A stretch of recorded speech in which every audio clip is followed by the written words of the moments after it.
Today is January 31st. It's into the month. And I'm about to do my quiet time. Finally, I started to do it earlier. And I watched some videos.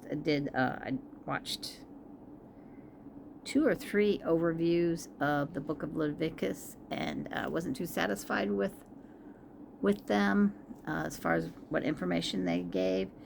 So I come across, of course, Skip Heitzig. He's a very good speaker, and he did an excellent job of doing not only an overview but an application of the book of Leviticus, what it means to us in this day and age, and the importance of it. And so that was good. And then I got a package that I've been waiting for forever, and I got distracted by it, and then it was time for church because it's Wednesday.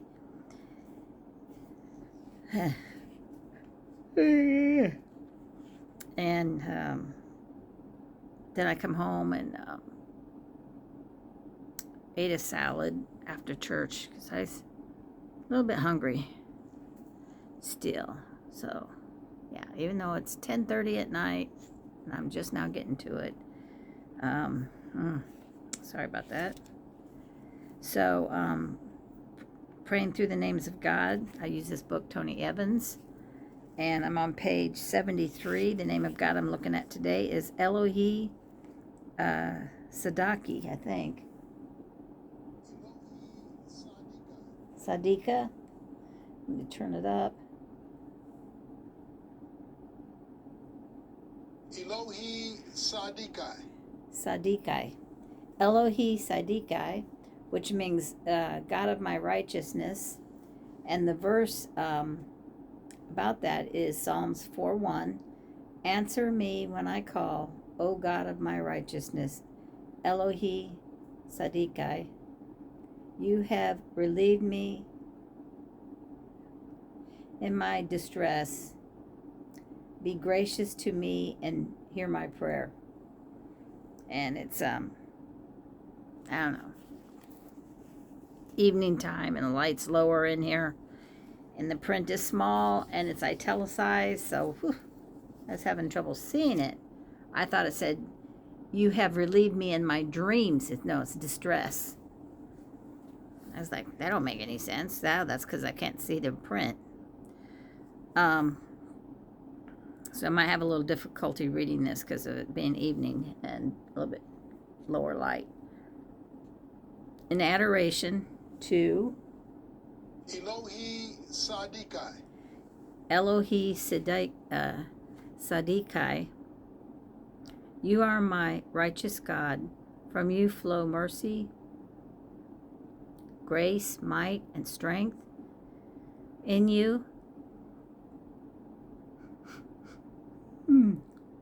you exist all I need to live in abundant joy. Your righteousness brings about the beauty we see in one another.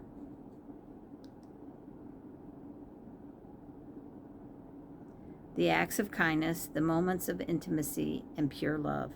None of these are possible apart from you, because goodness and righteousness stem from the core of who you are. I would not know love if it were not for you. So I praise you and honor you for who you truly are. In confession to Elohe Tsadeki, I confess my unrighteousness to you and acknowledge the guilt of my sin. Where I have wronged others, forgive me. Where I have failed to promote you as King, Lord, and Savior, have mercy on me. Where I have chosen my own desires over yours, grant compassion and guidance to show me the better way. Forgive the pain I have caused others and help them to forgive me as well. Help me to mend my broken relationships. I keep yawning. Sorry. Make me a vessel of your righteousness, grace, and peace. And then it says in Thanksgiving, Elohe Tsadeki. Thank you for the beauty of your righteousness. Thank you for the power of your righteousness. Thank you for the mercy you hold in tandem with your righteousness. I am grateful for your righteousness, which leads me in the path that I should follow. As I walk through valleys and trials, your righteousness guides me. Our nation is stumbling due to greed, irresponsibility, and other sins, and we need your righteousness in our hearts to restore us. Thank you for making your righteousness and wisdom available to all through your spirit and your word. Kind of makes me think of that verse that says, if any lack wisdom, that we can ask God for wisdom. So, excuse me again. In supplication, Elohe Tsadeki, I pray today especially for our communities and our nation. We are in great need of knowing this name of yours. Once again, your righteousness gave us the might and power we experienced in the past. Because you are Elohe Tsadeki, we have enjoyed the fruits that come from following you. Yet now our communities and our nation have abandoned you. We have removed your name in so many places. Pour your righteousness into the hearts of our leaders and into the hearts of our citizens, that we may rise up once again and reclaim the greatness you alone allowed us to experience. Give us relief from the violence, the poverty, the strife we face in our land.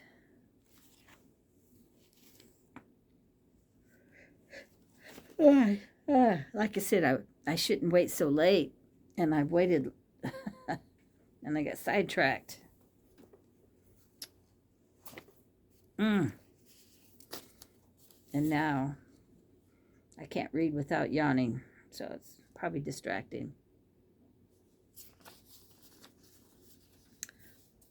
So today's reading, I did yesterday. I started the book of Exodus. That's why I was looking at overviews today, because I think Exodus is a bit of a tough book, and I wanted some help with it.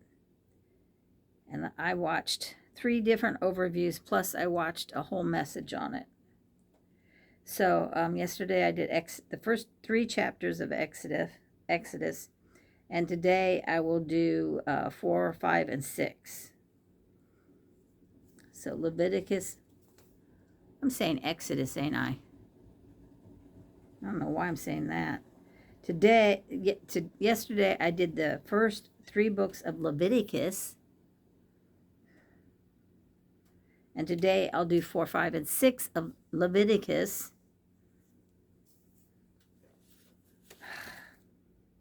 Pretty sure I was saying Exodus. Probably because that's the word above the word that I was looking at. What do I want to do? I don't think I'm going to read it. Even thinking about reading it makes me yawn. So I think I'll listen to it. Leviticus.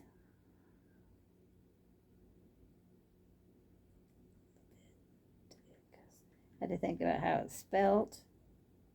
I said 4, 5, and 6, so start with 4.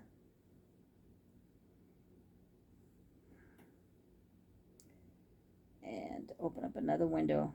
Come on, open. It's not wanting to work.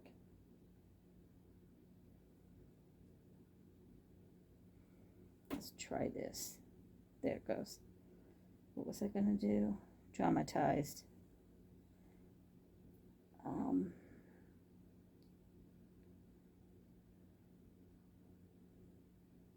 There you go again.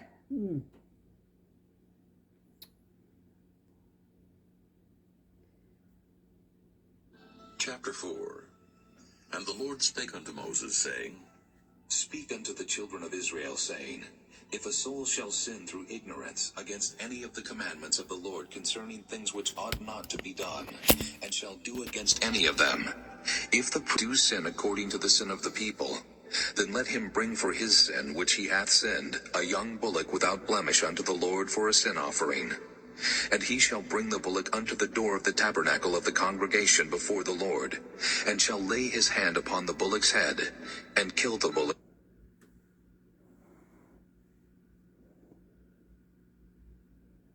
So it says in verse 2, speak unto the children of Israel, saying, if a soul shall sin through ignorance against any of the commandments of the Lord concerning the things which ought not to be done, and shall do against any of them.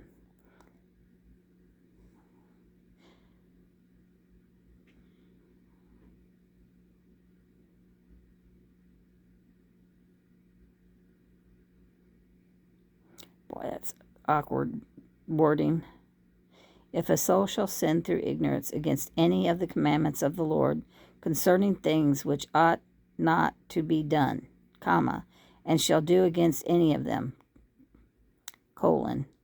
Then it says in verse 3, if the priest that is anointed do sin according to the sin of the people, then let him bring for his sin. And the message from Skip, the people could not approach God themselves. They had to have a go-between.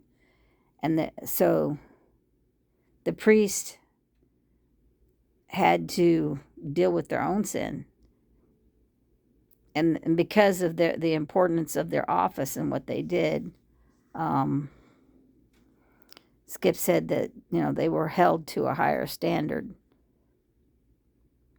Because how can the person that's to help you if their own life is in a mess? So, yeah, if the priest that is anointed do sin according to the sin of the people, then let him bring for his sin, which he hath sinned, a young bullock without blemish unto the Lord for a sin offering. All right. I just wanted to point that out. It kind of jumped out at me because of what Skip said. Bullock before the Lord. And the priest that is anointed shall take of the bullock's blood, and bring it to the tabernacle of the congregation. And the priest shall dip his finger in the blood, sprinkle of the blood 7 times before the Lord, before the veil of the sanctuary. And the priest shall put some of the blood upon the horns of the altar of sweet incense before the Lord, which is in the tabernacle of the congregation. And shall pour all the blood of the bullock at the bottom of the altar of the burnt offering, which is at the door of the tabernacle of the congregation. And he shall take off from it all the fat of the bullock for the sin offering, the fat that covereth the inwards, and all the fat that is upon the inwards, and the 2 kidneys, and the fat that is upon them, which is by the flanks, and the caul above the liver, with the kidneys, it shall he take away. As it was taken off from the bullock of the sacrifice of peace offerings, and the priest shall burn them upon the altar of the burnt offering. And the skin of the bullock, 10. and all his flesh with his head, and... Did you notice that it says that the priest is going to take, and he shall take off from it all the fat, because I think it says in the end of chapter 3 that there's 2 things that the children of Israel were prohibited. Yeah, how about that? I remembered. They were prohibited of partaking, and it shall be a perpetual statute for you, or for your generations throughout your dwellings. And this is it, that ye neither that, boy, am I tripping over my tongue today. Throughout all your dwellings, that ye eat neither fat nor blood. So even though I couldn't read it and spit out the words, I knew that this scripture said that they were prohibited from eating fat or the blood. So you notice, we'll notice a lot as it goes through the offerings and stuff, it repeatedly says how they were to process the sacrifice. And here it's being repeated. It was said in chapter 3, and it's being said here again. When he processes the offering, he shall take off from it the animal that's sacrificed. He shall take off from it all the fat of the bullock for the sin offering, the fat that covereth the inwards, and all the fat that is upon the inwards. And then it says, where to look for the fat, and the 2 kidneys, and the fat that is on them, which is by the flank. So it gives instructions, where you're going to find the fat that you need to remove. And the caul above the liver with the kidneys, it shall he take away. Because they were prohibited from eating the fat. And they were prohibited from having the blood. These things were offered and burned up. And in this case, they're describing, I believe, a sin offering.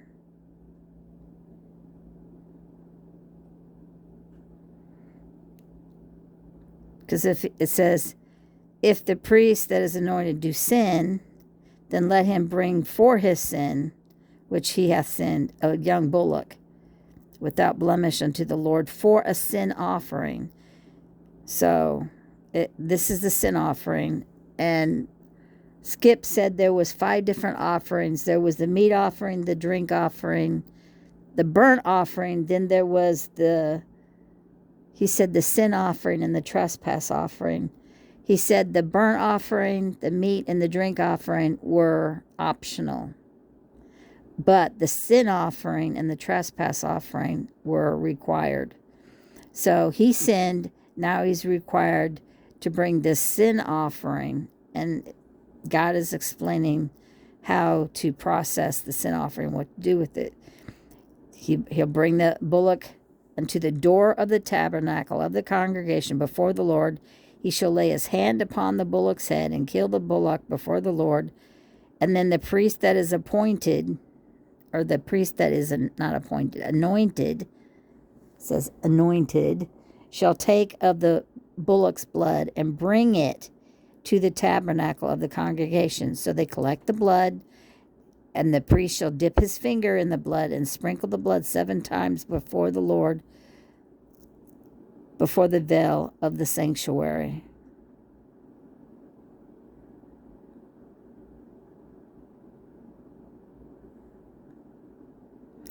And the priest shall put some of the blood on the horns of the altar of sweet incense. So this is inside the tent. The altar of sweet incense is inside. So first he sprinkles blood before the veil. On the other side of the veil is the Holy of Holies. Then he puts some of the blood upon the horns, which is the little 4 corners of the altar of incense before the Lord. And then it says, which is in the tabernacle of the congregation. So yeah, I done mentioned that he's inside the tent, the tabernacle.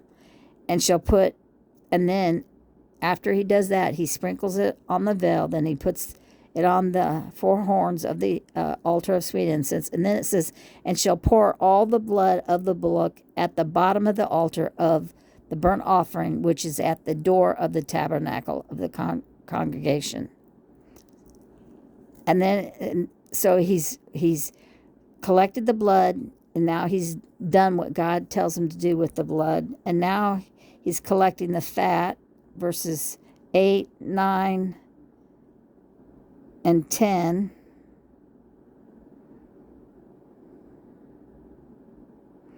So it says, the last of verse 9, after he collects the fat, it says, he it shall he take away. So the fat's now taken away, as it was taken off from the bullock of the sacrifice of peace offerings, and the priest shall burn them upon the altar of the burnt offering, because they don't eat them, and they're not to, they're prohibited. They're going to be destroyed. So we're at verse 10, I think. Let me go back to push play. And with his legs, and his inwards, and his dung, even the whole bullock shall he carry forth without the camp unto a clean place, where the ashes are poured out, and burn him on the wood with fire, where the ashes are poured out shall he be burnt. And if the whole congregation of Israel sin through ignorance, and the thing be hid from the eyes of the assembly. Okay, so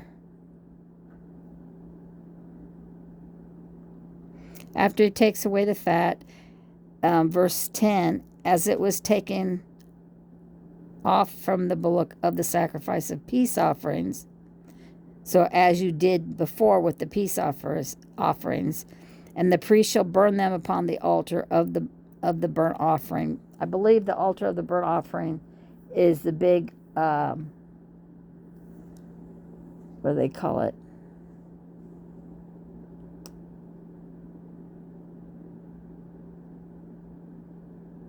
I guess it's just the altar. It's outside of in the courtyard. So so they're being burnt in the courtyard. But the skin of the bullock and all his flesh, with his head, with his legs, and his inwards and his dung. So the body, the fat's burnt, the blood's poured out beside the altar, right? And shall pour all the blood of the bullock at the bottom of the altar of the burnt offering. Then the fat is burnt, but the rest of the bullock, the skin, all his flesh, his head, his legs, and his inwards, the organs, guts, and his dung, all the rest, even the whole bullock, shall he carry forth without the camp into a clean place, where the ashes are poured out, and burn him on the wood with fire, where the ashes are poured out, he shall be burnt. And and then it goes on to other instructions. So the burnt offering, I believe, is totally burned up. Because sometimes, remember, they took a handful for a memorial, and they only took, like, if it was the fine flour that they burned, they would take a handful of the fine flour and burn it, because it was a burnt offering or a meat offering. But the rest of it, the priests ate. So it was something they brought, I guess, in thanksgiving and worship to the Lord. And only part of it was burnt, and the rest of it was for, it provided for the priests, the Levites, because the Levites didn't get an inheritance. So they lived off of what was brought into the tabernacle, or later the temple. They got their portion of that. I think I'm on 11 or 12. Let me push play again. And they have done somewhat against any of the commandments of the On Lord 13. concerning things which should not be done, and are guilty. When the sin which they have sinned against it is known, then the congregation shall offer a young bullock for the sin, and bring him before the tabernacle of the congregation. So you see the order of operation here. It says, if the priest sin, he will bring a sin offering for his own sin. So, and the blood shed for atoning his sin, covering his sin. So he can be cleansed from his sin and be made right with God. So he can approach and do his office. So he has to deal with his own sin. And then, now it says, he's dealing with the congregation of Israel's sin. And it says, if the whole congregation of Israel sinned through ignorance, and the thing be hid from the eyes of the assembly, and they have done somewhat against the commandments of the Lord concerning things which should not be done, and are guilty, when the sin which they have sinned against it is known.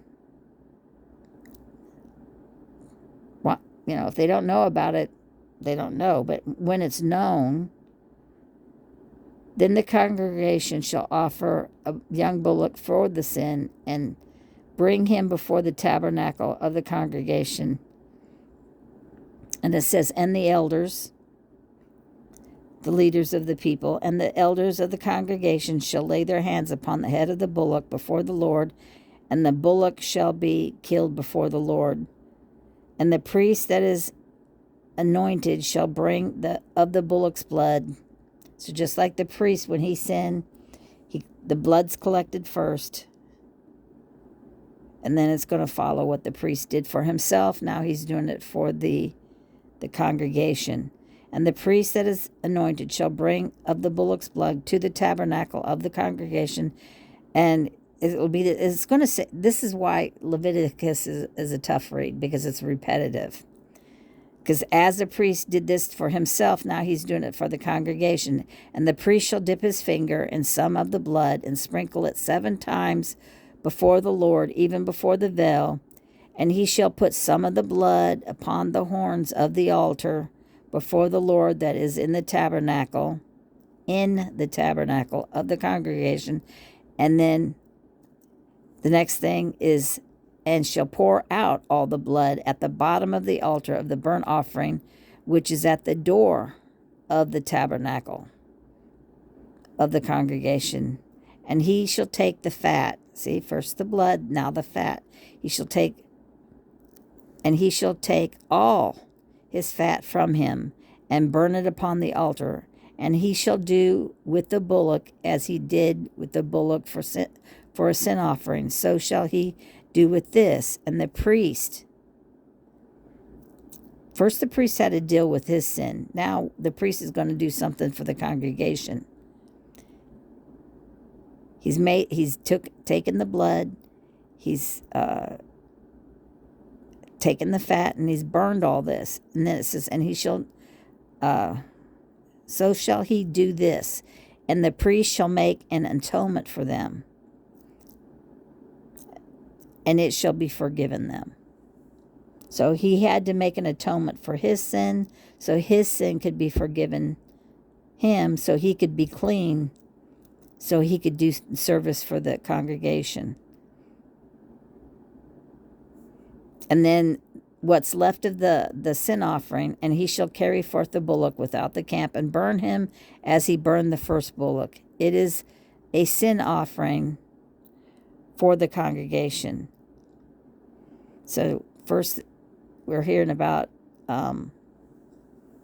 if the priest sins, if the congregation sins. So I guess this is basically a corporate sin, like national sin. Now here it's 22. It says, when a ruler hath sinned and done somewhat through ignorance against any of the commandments of the Lord his God, concerning things which should not be done, and is guilty, or if his sin wherein he hath sinned come to his knowledge, he shall bring his offering, a kid of the goats, a male without blemish, and he shall lay his hand upon the head of the goat and kill it in the place where they kill the burnt offering before the Lord. It is a sin offering. And you'll notice all this is now repeated. What the priest does for himself, what the priest does for the congregation, what the priest will do for the leaders is all the same. And it's repeated. And the priest shall take his finger, and the priest shall take of the blood of the sin offering with his finger, dipping it in, and put it on the horns of the altar of the burnt offering, and shall pour out the blood at the bottom of the altar of the burnt offering.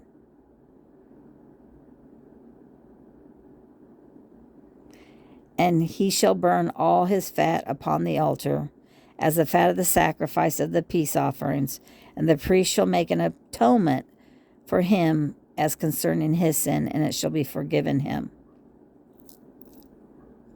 So it doesn't matter who it is. Sin needs to be dealt with. So it began, Moses said, speak unto the children, if a soul shall sin, and they become aware of it and want to deal with it, this is what they are to do. And then he starts with, the different souls that sin. The priest.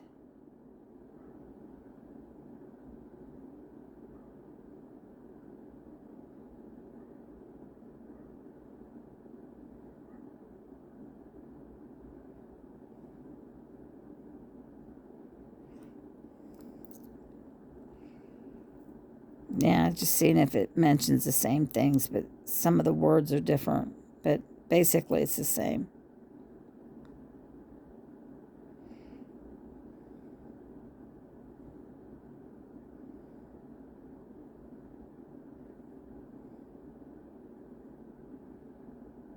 I forget where I left off. Okay, I know I read 26. Verse 27, and if any one of the common people,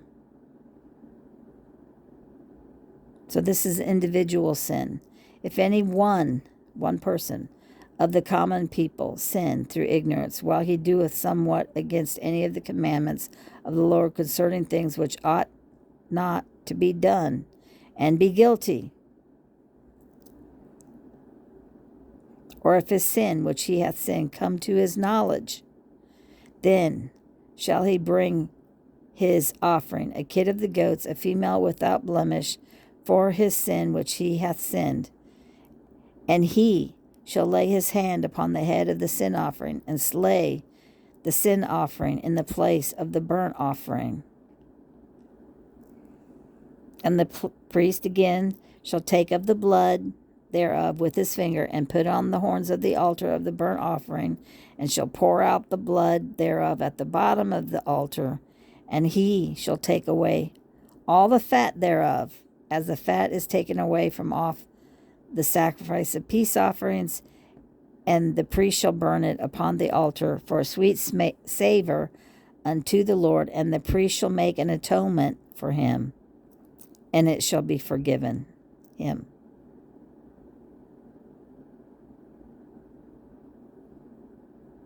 And if he bring a lamb for a sin offering, he shall bring it. Let's see. And if he, I'm sorry, I'm getting all tired and wonky. Verse 32. And if he bring a lamb for a sin offering, he shall bring it a female without blemish, and he shall lay his hand upon the head of the sin offering, and slay it for a sin offering in the place where they kill the burnt offering, and the priest shall take of the blood of the sin offering with his finger, and put it on the horns of the altar of the burnt offering, and shall pour out all the blood thereof at the bottom of the altar. He shall take away all the fat, as the fat of the lamb is taken away from the sacrifice of the peace offering, and the priest shall burn them upon the altar according to the offerings. See, this so important. This word. He's going to do all that he does. It says, according to the offerings made by fire. There's a way of doing it accordingly. He does it according to the way that it's to be done, to the offerings that are made by fire unto the Lord. According. And the priest shall make an atonement for his sin that he hath committed, and it shall be forgiven him. And this is the common people. And that's the end of the first chapter. Ugh. All right. I got to go back to do it this way. Yeah.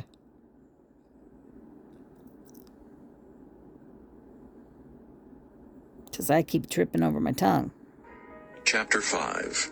And if a soul sin, and hear the voice of swearing, and is a witness whether he hath seen or known of it, if he do not utter it, then he shall bear his iniquity.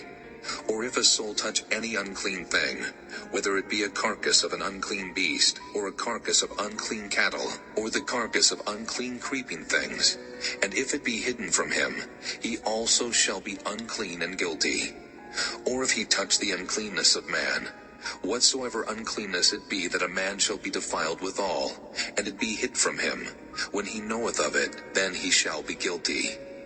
Or if a soul swear, pronouncing with his lips to do evil, or to do good, whatsoever it be that a man shall pronounce with an oath, and it be hid from him, when he knoweth of it, then he shall be guilty in one of these. And it shall be, when he shall be guilty in one of these things, that he shall confess that he hath sinned in that thing. And he shall bring his trespass offering unto the Lord for his sin, which he hath sinned, a female from the flock, a lamb or a kid of the goats for a sin offering. And the priest shall make an atonement for him concerning his sin. And if he be not able to bring a lamb, then he shall bring for his trespass which he hath committed 2 turtle doves, or 2 young pigeons unto the Lord, one for a sin offering, and the other for a burnt offering. And he shall bring them unto the priest, who shall offer that which is for the sin offering first, and wring off his head from his neck, but shall not divide it asunder. And he shall sprinkle of the blood of the sin offering upon the side of the altar, and the rest of the blood shall be wrung out at the bottom of the altar. It is a sin offering. And he shall offer the second for a burnt offering, according to the manner. And the priest shall make an atonement for him for his sin which he hath sinned, and it shall be forgiven him. But if he be not able to bring 2 turtle doves or 2 young pigeons, then he that sinned shall bring for his offering the 10th part of an ephah of fine flour for a sin offering. He shall put no oil upon it, neither shall he put any frankincense thereon, for it is a sin offering. Then shall he bring it to the priest, and the priest shall take his handful of it, even a memorial thereof, and burn it on the altar according to the offerings made by fire unto the Lord. It is a sin offering. And the priest shall make an atonement for him as touching his sin, that he hath sinned in one of these, and it shall be forgiven him. And the remnant shall be the priest's as a meat offering. And the Lord spake unto Moses, saying, If a soul commit a trespass, and sin through ignorance in the holy things of the Lord, then he shall bring for his trespass unto the Lord a ram without blemish, out of the flocks, with thy estimation by shekels of silver, after the shekel of the sanctuary for a trespass offering. And he shall make amends for the harm that he hath done in the holy thing, and shall add the 5th part thereto, and give it unto the priest, and the priest shall make an atonement for him with the ram of the trespass offering, and it shall be forgiven him. And if a soul sin, and commit any of these things which are forbidden to be done by the commandments of the Lord, though he wist it not, yet is he guilty, and shall bear his iniquity. And he shall bring a ram without blemish out of the flock with thy estimation, for a trespass offering unto the priest. And the priest shall make an atonement for him concerning his ignorance wherein he erred and wist it not, and it shall be forgiven him. It is a trespass offering. He hath certainly trespassed against the Lord. Chapter 6. And the Lord spake unto Moses, saying, If a soul sin and commit a trespass against the Lord, and lie unto his neighbor in that which was delivered him to keep, or in fellowship, or in a thing taken away by violence, or hath deceived his neighbor, or have found that which was lost, and lieth concerning it, and sweareth falsely, in any of all these that a man doeth, sinning therein, then it shall be, because he hath sinned and is guilty, that he shall restore that which he took violently away, or the thing which he hath deceitfully gotten, or that which was delivered him to keep, or the lost thing which he found, or all that about which he hath sworn falsely.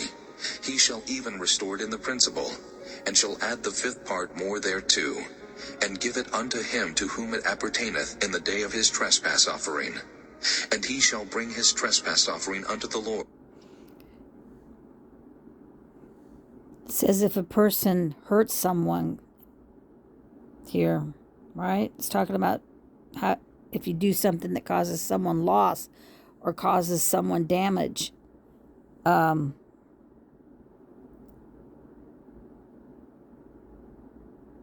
says, if a soul sin and commit trespass against the Lord and lie unto his neighbor, and that which was delivered him to keep. So if your neighbor asks you to take care of something,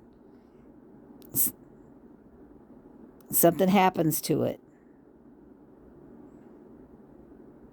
It says, or in a thing taken away by violence, or hath deceived his neighbor. So if, somebody says, take care of, watch my house for me, and while you're watching the house, you're negligent, or whatever, burns down, or something happens, and you lie about it. You're not honest. Fraud.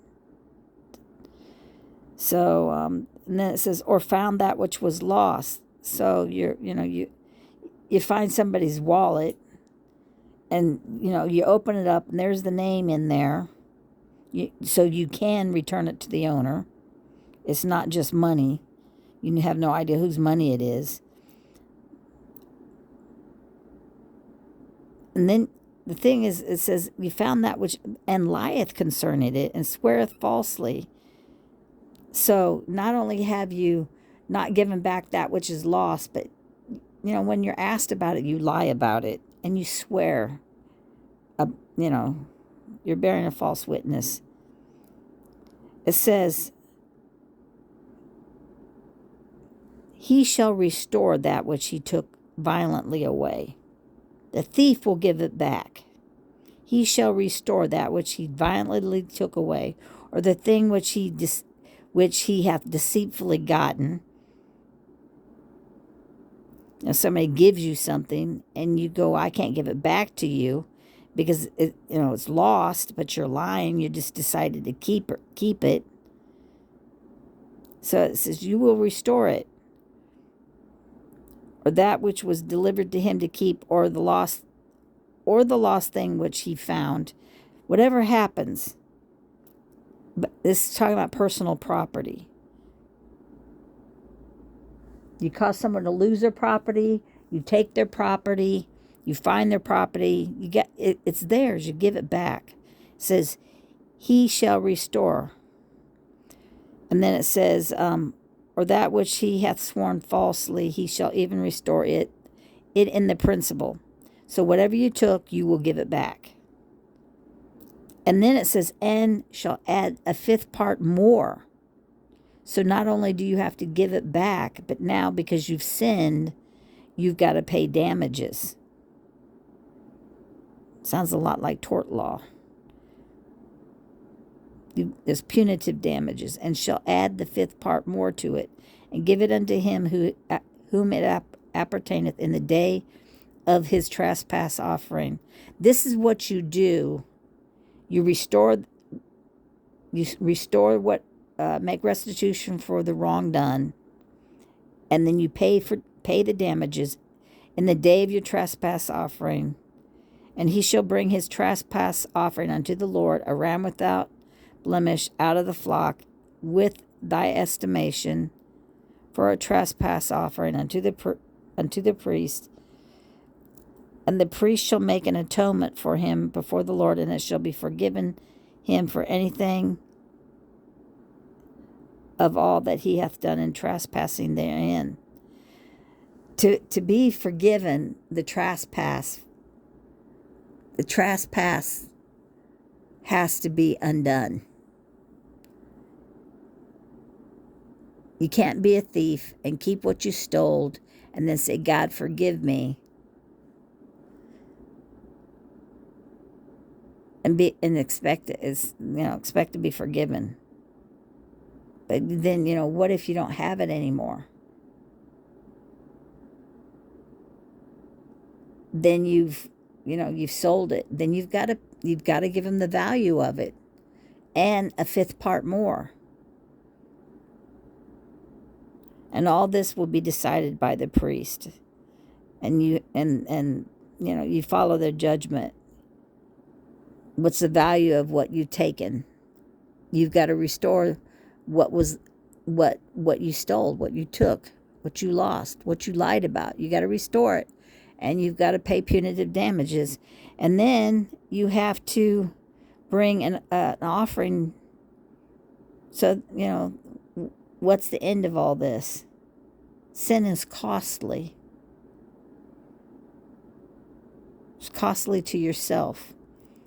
But your sin that you do, your theft, your lies, it should, only you should have to pay for it. You should restore what your sin causes to hurt others, to make restitution and to correct it.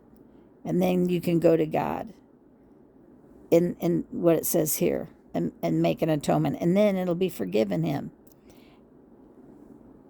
But there's a thing you do first. And this, it reminds me of what it says in James. If you've offended somebody, you're at the altar of God, and it says, go make it right. Go make it right. And then come back. Just if you're going to give God an offering, before you give an offering to God, go make the offense right.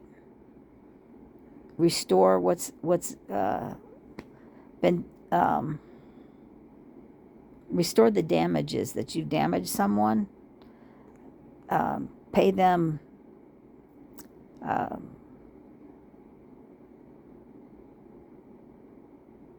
Give back what they lost or what you've taken.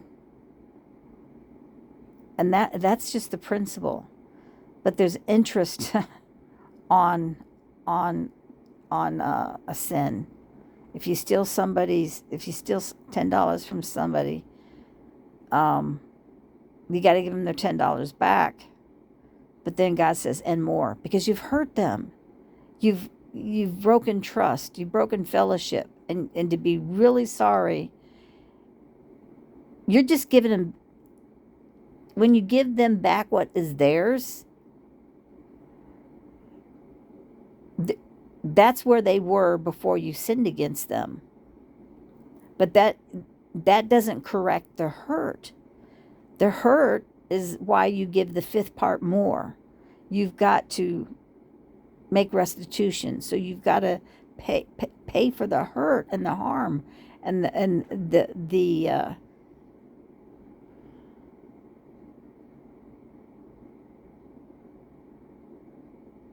oh man, I'm so tired I can't think.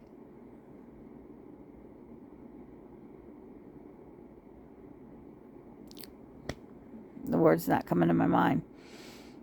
Anyhow, it says, and the Lord spake to Moses, saying, I'm going on.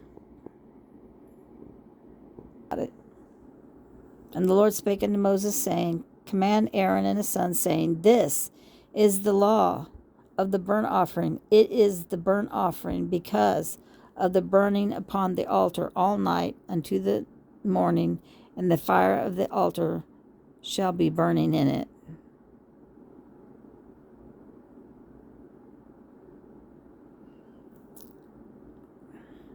Because of the burning upon the altar all night unto the morning, and the fire of the altar shall be burning in it. I think it means that saying the fire and the altar where the burnt sacrifices are burnt, the fire should never go out. I think is what it's saying. And the priest shall put on his linen garment and his linen breeches shall he put upon his flesh, and take up the ashes which the fire hath consumed with the burnt offering on the altar, and he shall put them beside the altar. And he shall put off his garments, and put on other garments, and carry forth the ashes without the camp unto a clean place. And the fire upon the altar shall be burning in it. See, I thought that's what it meant. When I said up here, the fire has got to be burning all the time. Here it is. And the fire upon the altar shall be burning in it. Then it says, it shall not be put out. And the priest shall burn wood on it every morning, and lay the burnt offerings in order upon it. He shall burn thereon the fat of the peace offerings. Then here it is again. The fire shall ever be burning upon the altar. It shall never go out. And this is the law of the meat offering. The sons of Aaron shall offer it before the Lord, before the altar. I wish I would have pushed play and wasn't reading this. I'm so tired. And he shall take of it his handful of the flour of the meat offering, and of the oil thereof, and all the frankincense which is upon the meat offering, and shall burn it upon the altar for a sweet savor, even a memorial of it. So not all of it. See, he shall take his handful of it, and he'll burn the handful, the memorial of it, the handful of it, unto the Lord. Because why? He take only part, because the remainder thereof shall Aaron and his sons eat. With unleavened bread shall it be eaten in the holy place. In the court of the tabernacle of the congregation shall they eat it. So that which remains of this particular offering, they burn the memorial of it. They take the handful and burn that. And the rest of it, it says the priest will eat it. But they'll eat it a certain way. With unleavened bread shall it be eaten in the holy place. In the court of the tabernacle they shall eat it. It shall not be baken with leaven. I have given it unto them for their portion of my offerings made by fire. So this fine flour that's being offered, this meat offering, they're not to put leaven with it. They're to make unleavened bread with it. Because why? Because it's it's a separate, a special thing. It is, because it says it is most holy, as is the sin offering and as the trespass offering.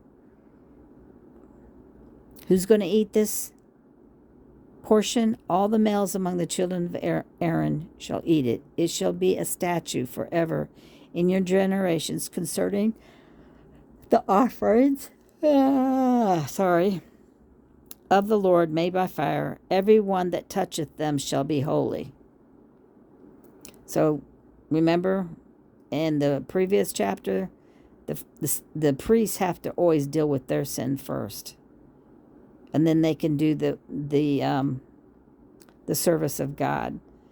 And it also, Skip Heitzig mentioned Paul's application of this truth is, it says, wherefore, let's see, I beseech ye therefore, brethren, by the mercies of God, that ye present your bodies a living sacrifice, holy and acceptable, which is your reasonable service.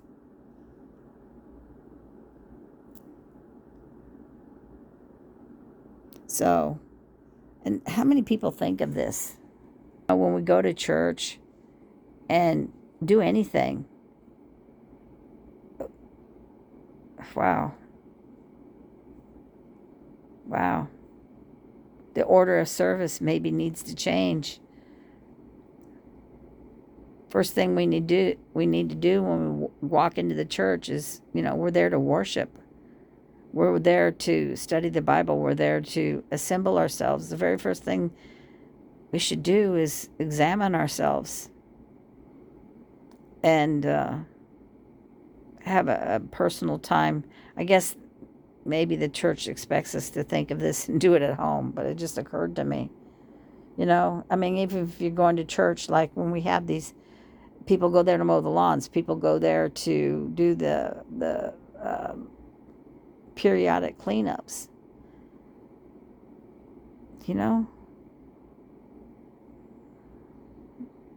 Therefore I beseech you, brethren, by the mercy of God, that you present yourselves a living sacrifice, holy and acceptable. Yeah, this is something that, we need to do in the morning when we wake up. We need to clean ourselves up to go about serving God that day. And I don't think it's, maybe it's been taught and it's just gone over my head because, the people talk about they get up in the morning. I think they get up and they read their Bible. They get up and maybe they'll pray about something. But do they get up and do they start their day by cleaning up? It's like when I used to work. I'd get up and I'd take a shower before work. And I would clean my body. I didn't go to work stinking with body odor. And I'd put on clean clothes. I went to work clean. Because, that's what is reasonable and acceptable. All right, enough said. I go on about stuff. And I am so very, very tired. So I need to get it done. Because I need to go to bed.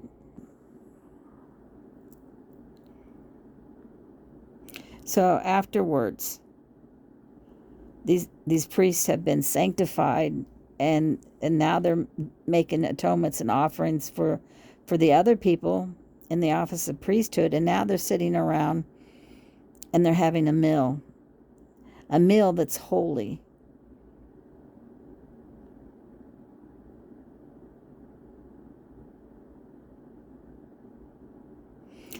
Verse 19, and the Lord spake unto Moses, saying, This is the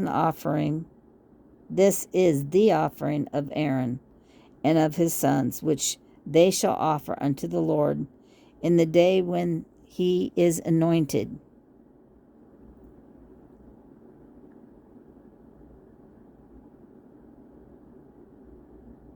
The 10th part of an ephah of fine flour for a meat offering, perpetual.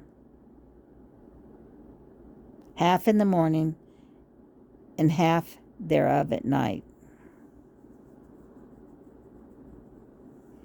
In a pan it shall be made with oil, and when it is baken, thou shalt bring it in, and the baken pieces of the meat offering shalt thou offer for a sweet savor unto the Lord, and the priest of his sons that is anointed in his stead shall offer it. It is a statute. It is a statute forever unto the Lord. It shall be wholly burnt.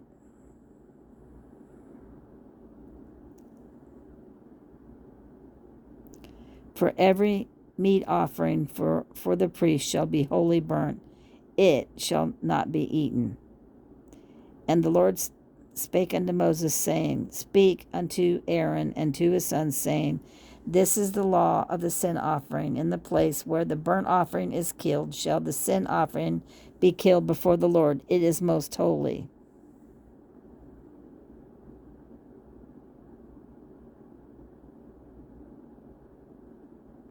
The priests that offer it for sin shall eat it. In the holy place shall it be eaten, in the court of the tabernacle of the congregation. Whatsoever shall touch the flesh thereof shall be holy. And when there is sprinkled of blood, am I reading this right? Whatsoever shall touch the flesh thereof shall be holy. And where, no, it doesn't say and where. And when there is sprinkled of the blood thereof upon any garment, thou shalt wash that whereon it was sprinkled in the holy place. But the earthen vessel wherein it is sodden shall be broken, and if it be sodden in a brazen pot, it shall be both scoured and rinsed in water. All the males among the priests shall eat thereof. It is most holy. Wow, it's so much to remember. It's overwhelming.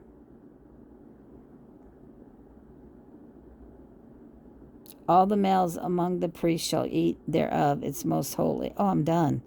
Last verse. And no sin offering, whereof any of the blood is brought into the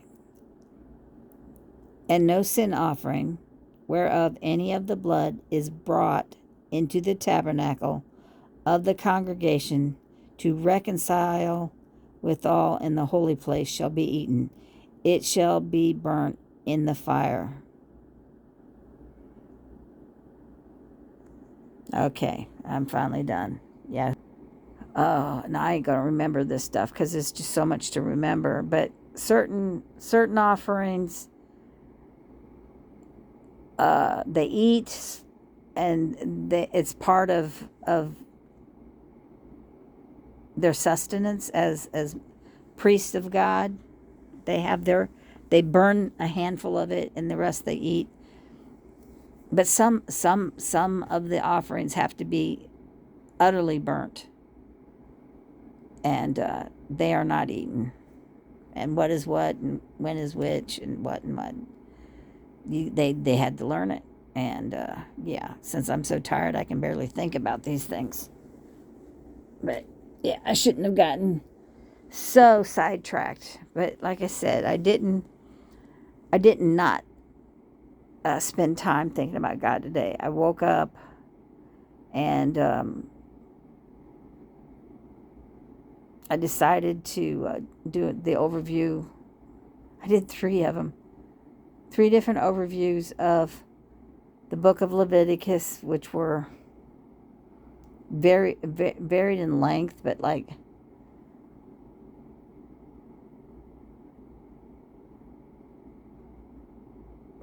10 minutes to maybe a half hour. Then Skip's message was an hour, and I don't remember how long.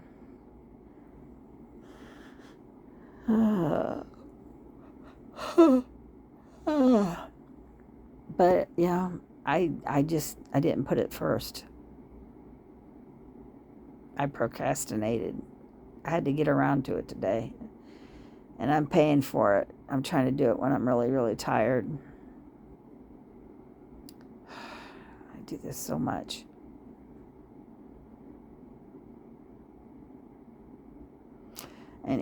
But it's finished. Yay. And it's done on time. It's 11:30, so I got it done before it's tomorrow. Yay. So let's mark it off. And turn this off. Because I've been at this for over an hour and I'm tired.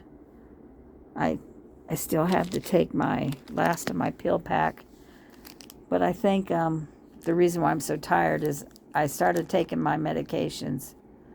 What did I start with? I took the chewies first, which is why I'm tired. Melatonin. I quit taking Benadryl because I felt like it wasn't even working anymore. I just got so used to it. But yeah, this melatonin is definitely making me drowsy. So I got to take these, brush my teeth, and then I got to go to bed. So thank you if you've joined me. Hope that it's a blessing. And I wish I wasn't so tired. I wish I could think about this deeply because there's applications. There's applications. Well, the if you've hurt someone, you need to make it right with them.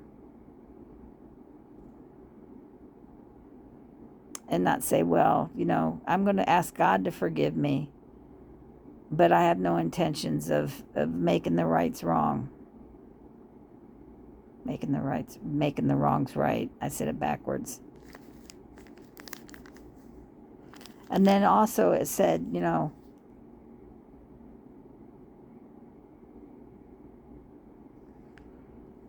it said sometimes it talked about sins in ignorance, and you're not even aware that you've sinned. But then God convicts you of it, or someone points it out to you, and then you realize, oh, yeah, that's not good. When you're aware of your sin, and God has convicted you of it, it's time to stop, acknowledge that I shouldn't have done that, and to make it right, and ask God to forgive you. But then seems like like I said, you should just routinely take time to be clean. Spiritual hygiene. Take time to be spiritually clean, just like you take time. And look at me. I'm so scruffy looking. Did I take a shower today? I don't think so. I don't do it every day anymore because I don't go out and I don't do it. I feel like I don't do things. I'm not getting hot and sweaty, and I just don't feel like I need to. I get up, I sit around, I'm in the house, I don't go out. Yeah, I'm not on top of it like I was when I was younger. That's neither here nor there. I gotta take my pills. I gotta go to bed, and I'm procrastinating to stop. Bye.